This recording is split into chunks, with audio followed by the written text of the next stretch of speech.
Children need help to become comfortable with the fact that they are wealthy, because they see on television, and certainly as they travel around, people that have a lot less money than they do, and this can cause internal conflicts.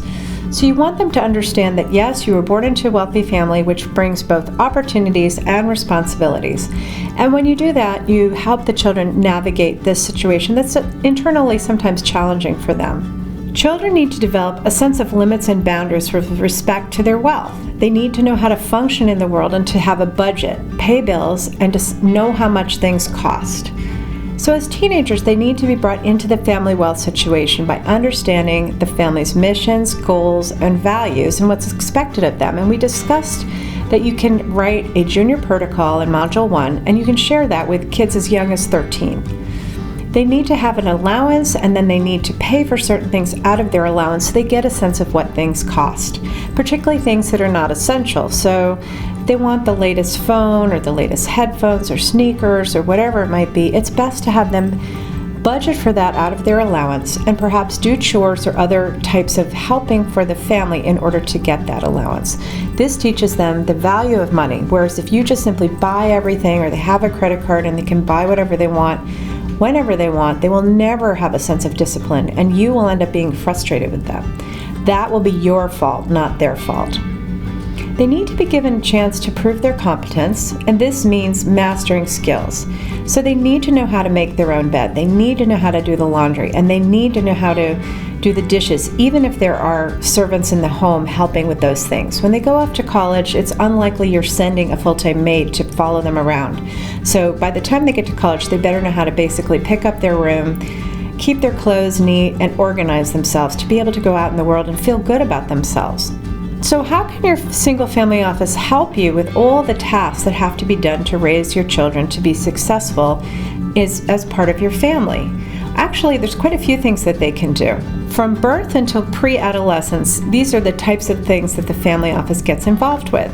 The family office will help you set up trusts for your children. They will oversee the hiring of nannies and perhaps of schools, do all the security vetting for the employees that are going to work with your children. They will locate specialists if your children have special needs. And frankly, they may spot verbal abuse problems and other problems that you're not aware of, because sometimes the family office is confided in by the children even more than their parents. The family office can create financial education programs for children from the very youngest age, and they can help organize family meetings and give children roles and participations in the family meetings so that they can feel a part of the family from an early age. Your children are not only influenced by your family, obviously they're influenced by their peers. And wealthy teens are both different and the same as other teens. Wealthy teens, as I mentioned, sometimes feel guilty about their wealth. And quite frankly, wealthy teens, because they have more money, have greater access to recreational and designer drugs, and may be at unsupervised parties more frequently. Let's say their family, friends, parents are traveling and they get the run of the mansion with a fully stocked bar and lots of drugs. That might not happen to a middle-class teen, but it may happen to your wealthy teen. Teens are far more at risk for kidnapping, fortune hunting, and lawsuits, things that they may be very naive about. So it's important that you teach them about the downside of being wealthy and the fact that they are targeted because of their last name. And like all teens, wealthy teens need parental control and attention during their teenage years. It's not okay to completely outsource to your parenting duties. You need to spend time with your children. If you have children, spend time with them. Sometimes the family office can spot and react to trouble that you're not aware of.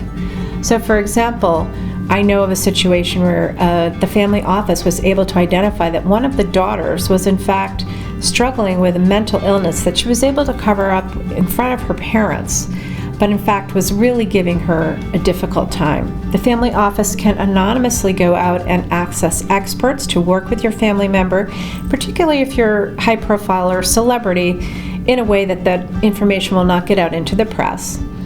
And they can address these issues that sometimes parents would prefer to ignore.